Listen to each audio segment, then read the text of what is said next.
Don't use all your clapping up now, though. Just try and save some for the end. That's what we're looking for.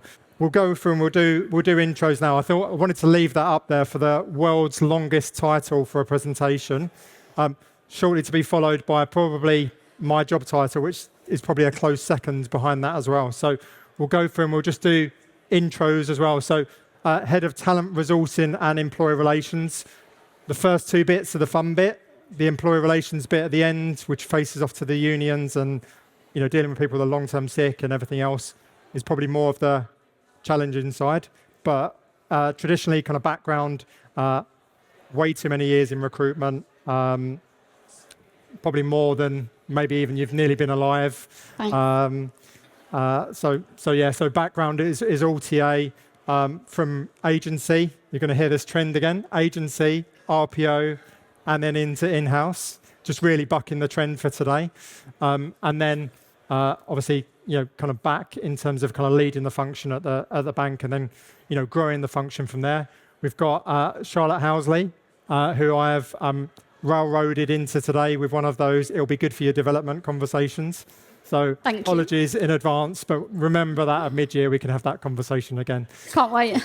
So Charlotte, do you want to intro yourself? Yes, so I'm Charlotte Housley, lead recruitment business partner for the Cooperative Bank. So I look after our specialist recruitment areas, anything really head office. I have a wonderful team, some of which you are here today. Brilliant, thank you. And so the Cooperative Bank, obviously some of you will know it as the UK's #1 ethical bank. We've had a journey. We've kind of been up and down, as everyone has, in terms of the labour market. We've had a bit of a journey that we'll talk you through today. We'll give you some insights and tips in terms of probably more our kind of, our journey and our storytelling. Obviously we're the last ones on for the day, so I know we're A, holding recruiters back from going to the bar, but B, we're probably close to nap time for some children as well. So story time at the end felt like the appropriate place for us to be. We'll give you a background. We'll talk about some of the tools that we've used, some of the free tools that we've used. I'll be very conscious of everyone else who's around here, some of the free ones, and then we'll talk about some where we have spent money, but hopefully spending it wisely. I think so. We'll see how that kind of pans out. And then we'll give you a background. Some of the, as Natasha was saying, some of the kind of key bits around not just the conversations you're having with candidates and externally, but really driving those conversations internally as well. Key stakeholders. Our CEO was a CFO, so knowing the numbers, knowing that inside out, you have to be on point with your numbers every time you're having a conversation. So that's been a real challenge for us. But I'll hand over now to Charlotte to talk through our journey. I've got the power, I've got the clicker. Yeah, so if I start winking at Rich, it's because I need him to move on. But yeah, this is just really to set the journey and set the scene about the Cooperative Bank. I know the connotations of banking are really boring, just kind of old man sat in a boardroom, and that's absolutely not what we're about. So we are volunteers, we're campaigners, really care about the world and the people within it. We were the first bank in the UK to sign up to the HMT Women in Finance targets and to hit those initial targets. We're also the only bank in the UK to have a customer-led ethical policy still, which means that we will not do business with anybody who associates with fossil fuels or with animal welfare rights.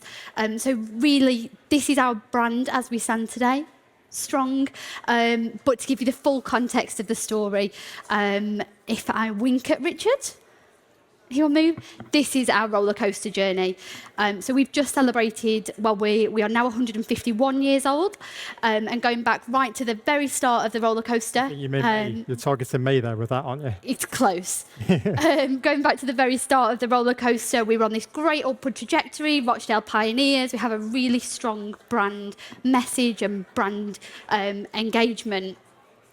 We then hit the late 2000s, and this is where the journey starts to move into that roller coaster phase. We brought Britannia, which obviously then opened up the £1 billion hole within finances. Over the years, we've kind of been cost-cutting, been on that very much loss-making and trying to get back to that profit-making journey over the past 10-ish years. Over that time, we've had PPI, we've had COVID, we have separated from the cooperative group, and all those transformation and kind of legacy systems have had to be separated. And we then started last year to finally go back on our upward trajectory. So we managed to hit our 150th birthday, which is a great celebration for us and our charity partners. And 2 years ago, we hit profitability as well. And that's kind of an ongoing upward trajectory, which is great. However, we're still in very much a cost-conscious phase. For all those years that we didn't have money and we had to make every single penny do as much as it possibly could or do everything for free, we are still very much within that phase. So yeah, that's our journey, and this is our problem statement. Wink.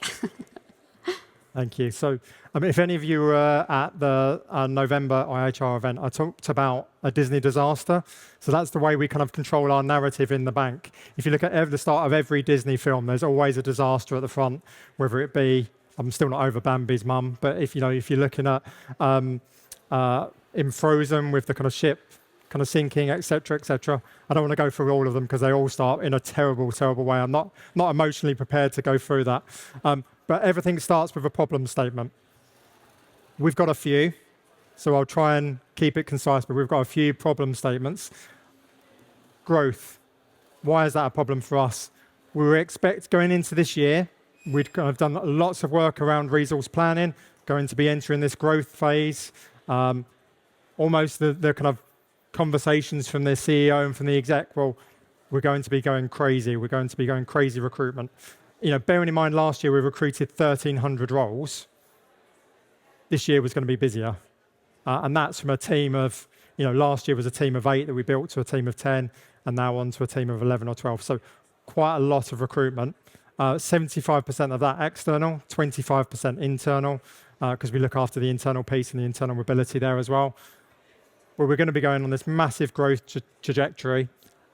How do we go about that? So at the start of the year, we didn't want to grow the team too far because, in all honesty, from my perspective, seeing the journey, seeing the roller coaster that Charlotte's spoken about, it can go very, very easily up and down. So we used an RPO partner at the start of the year to augment the team.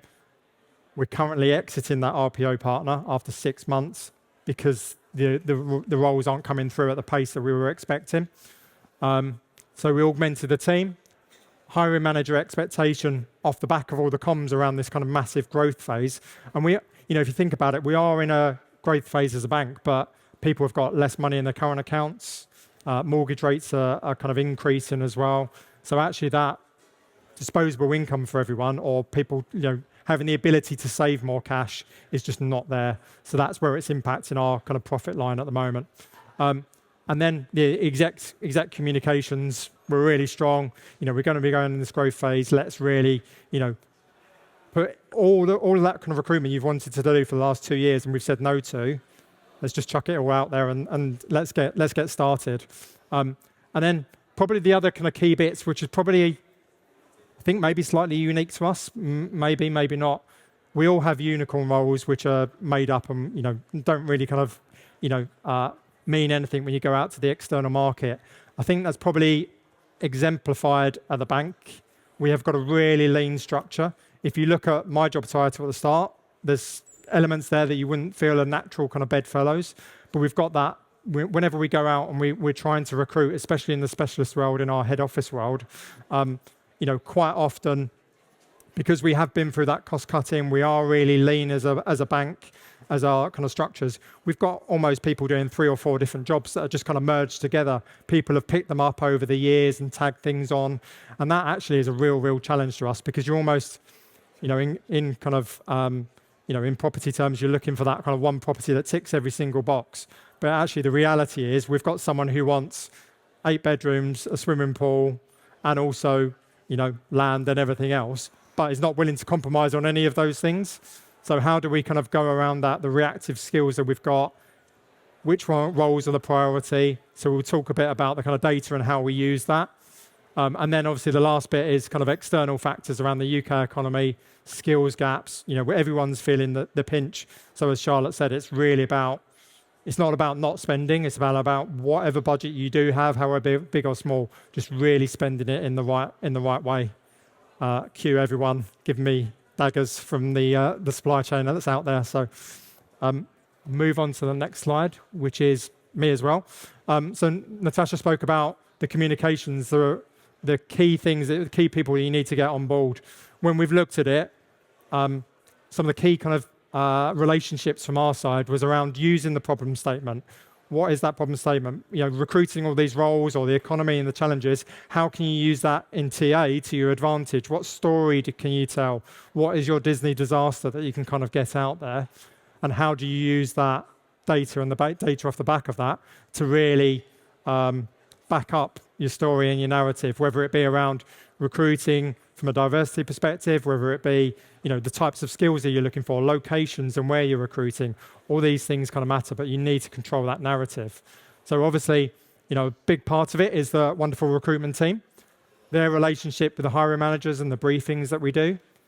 Labour market insight, there's been lots of talk about data today. It's never been more important. Where people are, where the talent is, where is it located, what's happened since COVID and the changing landscape. How much does it cost?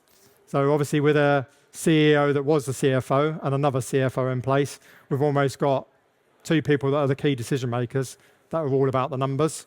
So how do we get them on that journey? How do we bring them along with it? And obviously the bank exec who, play a big part of that as well. Is this me as well? Or are you going to win? No, this is me, isn't it? This is you. Right, so the Data Alliance and really using our story, changing our focus. So really making sure that everything we're playing back in terms of data and using it is really it's aligned to the bank's scorecard. It's aligned to our strategic goals as an organisation. Using that kind of joint-up partnership approach, having a resourcing plan which is clear and signed off. Although obviously the world has changed and the resourcing plan from last year or from the end of last year is very different to now. And then using that market insight to really play through. And that is enough for me. So I'm going to wink and it's over to you. Perfect. So we've broken this down into what you can do for free, and then we'll move on to, I suppose, where we do spend our money. So what's really key for me is that everything is not down to the talent acquisition team.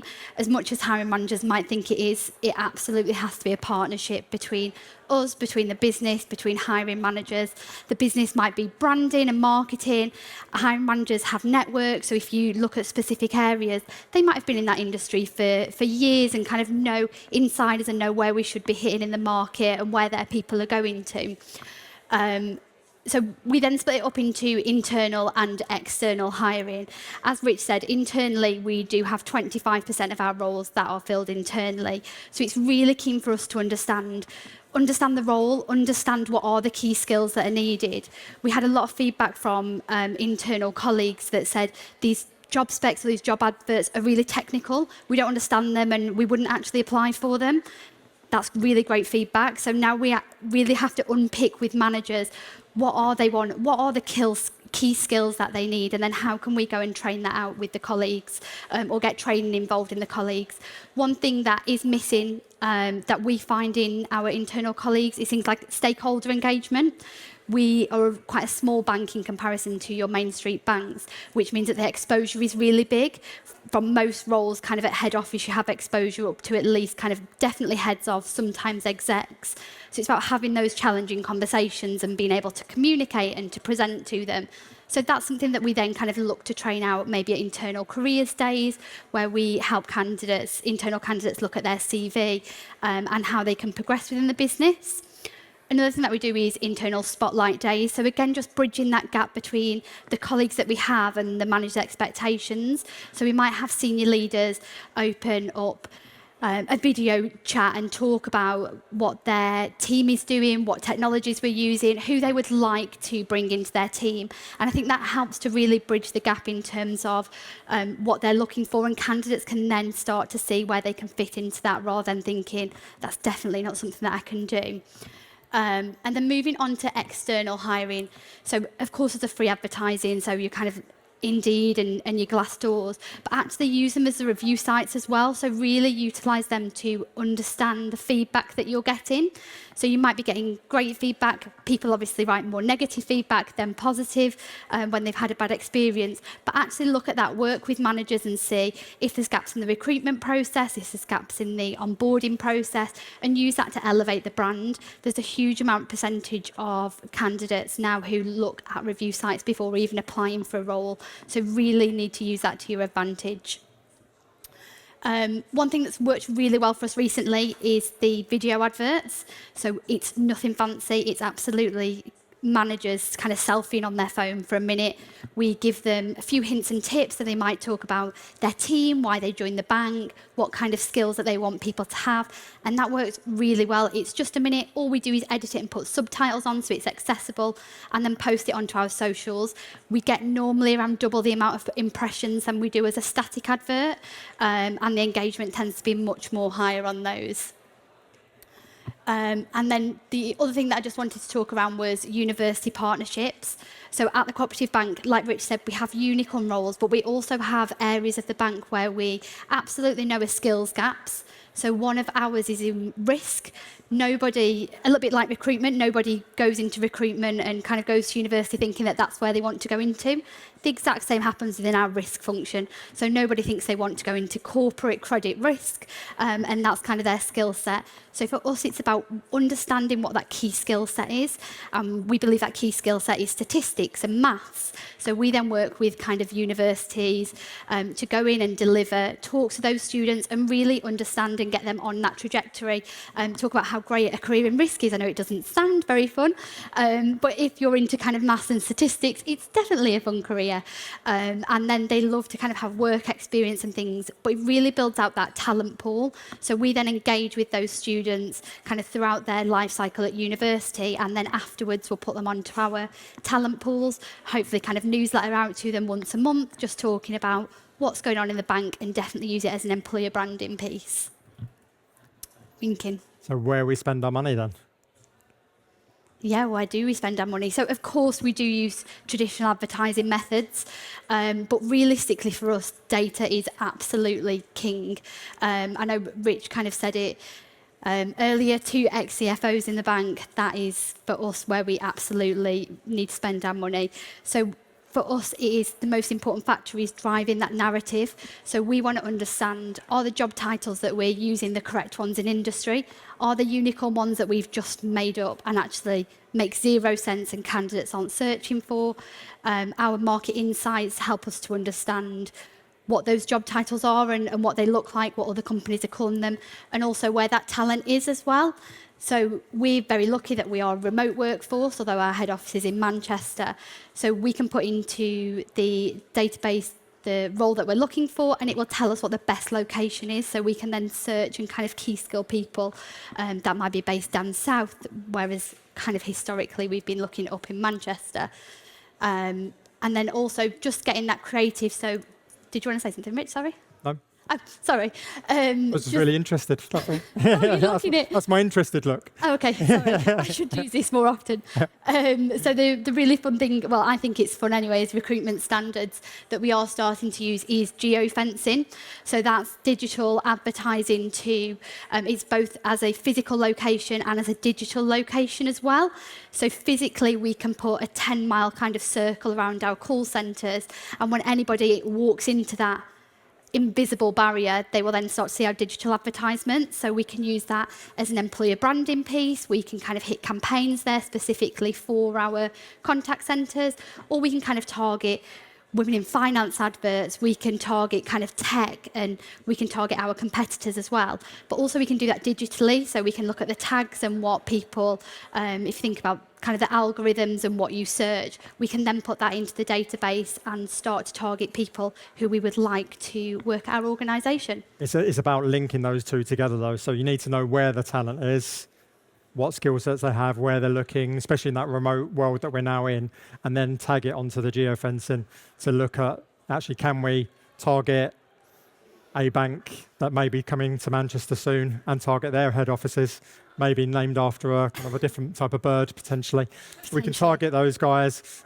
We can target different locations. We can really, and a lot of it will actually play through to, I think the most viewed website in the UK is the Daily Mail app and the Daily Mail website. So actually, when you kind of log on there, if you've walked into that virtual barrier that you've said, our adverts will appear on the side. If you've gone into Sterling Bank's location or Barclays or anywhere else, it would then play through. So it's about linking the two together, really, from a data perspective, knowing where the candidates are, really being able to have those conversations internally, but then thinking about actually how do we target them together. And actually the referral from our data partner then was for our geofencing partner. So they're obviously starting to work together as well, which was great. Sorry to steal your thunder. No, perfect. And then optimize adverts. So we kind of put in this is the easiest thing, you put in a job advert or a role profile, and then it writes the job advert for you, making sure that it is optimized, making sure that it kind of is diversity and inclusive friendly, and it's an accessible advert. And that has increased applications by about 18% across kind of all of our advertising channels. And then just our team as well. So we, obviously looking after the pennies, we try to use as little agency spend as possible, which we will come on to. But yeah, just making sure that the team are able to do kind of their best job. So focus on social talent. I know most of you probably have that, but just making sure they have the skills to kind of keep developing as well as a team. And then just the relationship. So work really closely with IHR, Social Mobility Foundation, and places like Manchester Digital. This is back to me, isn't it? So we talked about the data, how you get it, where you're actually getting all your candidates from. I touched on this earlier around how we then play through the different trend analysis and the different data that we've got. I know the team that are here today probably hate the amount of data that we ask for and where we kind of play it into. I can see some of their faces now, so I know that's true. So, but where we use it and where we play it into. So I now do a weekly update to the CEO directly. We've got quarterly, with each different exec and each different business area. I now have a one-to-one with them to talk through the talent trends, what we're seeing. Obviously, the CFO's one tends to turn away slightly from finance and how we're recruiting in her world, and more on to, why is it costing so much? What are we doing? Why is this person spending all this money on recruitment? So, well, because they're not using us in the right way is probably the answer to that. Quarterly TA team update that we kind of do, and we post out from the team. We'll actually later in the deck we'll show you some of the slides as well, so how we actually communicate and how we play that through. Hiring managers are so important, and we've got our recruitment strategy plan document as well, which we use our data, we play that through, and it's about controlling that narrative and telling that narrative. How many times have you been on briefings with hiring managers? And especially in the IT world, they're always, they think they know best about TA, where people are. They've got loads of biases about where people have studied, where they're from, and don't really know the market as well. So actually, we use it to really, you may have recruited 6 months ago, but actually the landscape's changed. You're lucky to get that person last time. This is what we need to do. So we play that through. And then we've got our monthly partner updates as well. So, any of the data that we get from sessions like today, we'll play that through. We don't hide it. We just play it back and partner that through. So this is an example of our RSP, so our recruitment strategy plan that we use. This one was, this is one of those really long risk titles that Charlotte was talking about. So where we use our data, we use this and we update it as we go on each vacancy. So we know what the hard requirements are. We can talk about gender splits, what's happening in the market, salary info, and we play that through on all the briefings that we have. Sometimes we'll try and get this info up front, or we'll use the one from the previous briefing that we've done if it's a repeat role. But if you look at it, since we've been presenting, people have accepted jobs, they've accepted offers. The market's moved since we've been presenting. So, we use this data and we refresh it every time. It's really helped us from a diversity perspective when we've got our women in finance targets. The bank set or the industry set a 50-50% gender split from a diversity perspective. If you look at some of our tech roles, some of the roles that you're recruiting for, last year they had 9% gender diversity.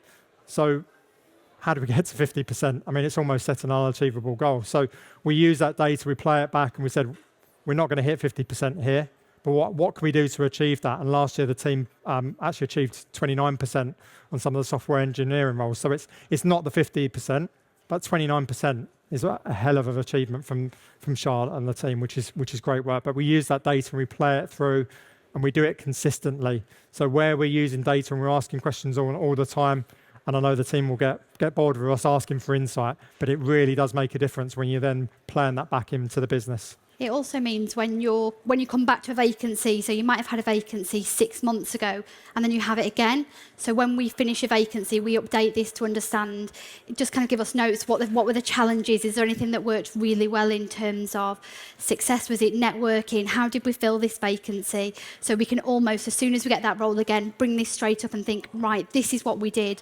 And that's our first point of call for recruiting in the next time. Yeah, it's showing you're working out, basically. Just showing all the great work that you've done, because, it's I'm sure hiring managers, they have quite a strong opinion of TA and recruitment, because they've, everyone has been through some kind of process, so they think they know it. So actually, what can you do to kind of play that back? And I think that's where it's really important to use those partnerships to elevate the data that you're pushing back. Well, back to me. So this is our exec communication. So this goes out on a quarterly basis, and Rich sits with every exec individually. So we look at our fulfillment, our time to offer, and also our roles filled. So there's a number of things that we kind of play back in that point. One, we're looking back over the SLA, but also against the years previous. So we can see where it dips down when we're in COVID because there's hardly any, because there's less roles to fill. You can then see it gets kind of higher in 2022 because of the Great Resignation. It's obviously harder to kind of get people in roles, and then where we're at now. So it's always, as Rich said, just really about controlling the narrative. I know that he gets lots of questions from execs on kind of where we're at and kind of roles filled as well. So looking at those 2,000 roles. I know some of the challenge that we've had before, in 2022, for example, we got told the number of roles that we were going to fill was around the 500 mark, and then we filled 1,321. So for us, that was a really great way to say, look, this is what happened this year, and this is why your time to hire is actually higher than we would usually have liked. So what we really need to do is look at workforce planning and how we drive that conversation through, which is how we got to 2,000 roles for this year, by the by. But at least we got workforce planning for this year to do something. And then the second part of this is just about driving that narrative around where we add value. So what projects are you working on? How are the team adding value? How are they kind of looking proactively rather than reactively? So where are your talent pools? What extra curricular activities are we doing? Whether it's looking at our onboarding, looking at our interviews, looking at how we present all this data to hiring managers. We don't want them to think we open up a role and then just kind of go through the applications and fill it, which I know some hiring managers definitely think that we do. But all of that work in the background, we definitely want to talk about. It's about talking about that funnel as well. So when you look at it, I know we've just completed our kind of graduate assessment, but there was over 3,000 applications for that. The team watched about 1 million videos. Definitely felt like that. Probably about 1,000, 1,500. Yep. There we go. So you have to know your data in our bank. It's about really kind of playing back that story. I think, I'd be doing a disservice to the team and all the great work that they do and all the effort they put in without really shouting from the rooftops about, the stuff that they do brilliantly, but where we need the business's help and where we need them to hopefully release some of the purse strings as well. And then this is just the second part of the exec updates that get sent. So again, just focusing on that data. So how we filled roles per band. So the A, B, C, and D are our banding and kind of role grades, the time to offer, and our women in finance figures. And then the last thing, which is the thing that we're probably, I don't want to say most important of, but is definitely up there, is kind of the agency spend. So hopefully we're at under 2%. So that must mean that the value that we're kind of added into hiring managers and what we are achieving is worth it, because their costs are low, which is what they obviously want, is kind of their ultimate goal. Yeah, and that plays through in terms of the average kind of agency spend. If you're looking at for the types of roles that we'd be recruiting, our average would be around 8K. So when we talked about kind of spending your money wisely, it's about really shouting out and using that data to say, actually, because you've been reactive, you've not told us the numbers, you've not told us what's coming through, that's led to this cost. It's nothing to do with that we can't fill the roles. It's because actually, if you look at it, you're just setting us up for failure. So that's played through in the last 3 years since we've been really kind of building that story and that trend. And actually, it's been less than 2% for the last 3 years. So it is a journey that We can't ever go above that now because we've set, No, we've, don't tell we've the set the stall out. secretary is. Don't tell anyone that, but yeah, we can't set it out. But key things to just call out around band C. So band A is our just below exec, and then band B and band C work down from there. We've obviously, when we're looking at gender and our women in finance targets, we've split that as internal and external hires for the year. So this is year to date. But also the key thing is looking at that future pipeline in terms of coming through. In terms of our band C and that future development talent. So if you're filling 25% of your roles internally, you need to be building and nurturing that internal talent pipeline as well, and giving them the opportunity to move from contact center into UX and other roles where we've had people move, which is always the most surprising one to me, but it's been brilliant. Key takeaways from today really is to use your problem statement, use the narrative, use the problem statement for the business, for the organization, really, drive that and try to use it to your advantage. Over communicate. Definitely, you can never kind of communicate enough. Use data from a variety of different sources, some paid for, some free. Show the difference. Tie back to your company's strategic goals and scorecard. Now, our scorecard is quite emotive because it's actually a lot of it is linked to the great causes and things that we do, but it's also where I've kind of used it is actually linked to exec pay as well and bonus. So they need to get on board with the what we're trying to do and what we're trying to achieve and how we do it. Because if they don't, then effectively it's going to impact their own pay as well. That's worked more with the CFO and our CEO is talking about that. And then just show how you're delivering value. So the key thing when you've got a CEO that was a CFO is that he looks at everything as a cost. Everything that we do, everything that anyone does in the bank, internal audit, he's made the comments before, he sees as a cost. Everyone he sees as a cost. So how do you break through that and show that you're delivering real value?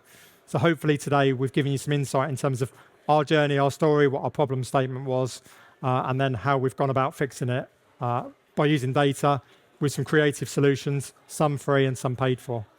And I think we're going to open that out for any questions?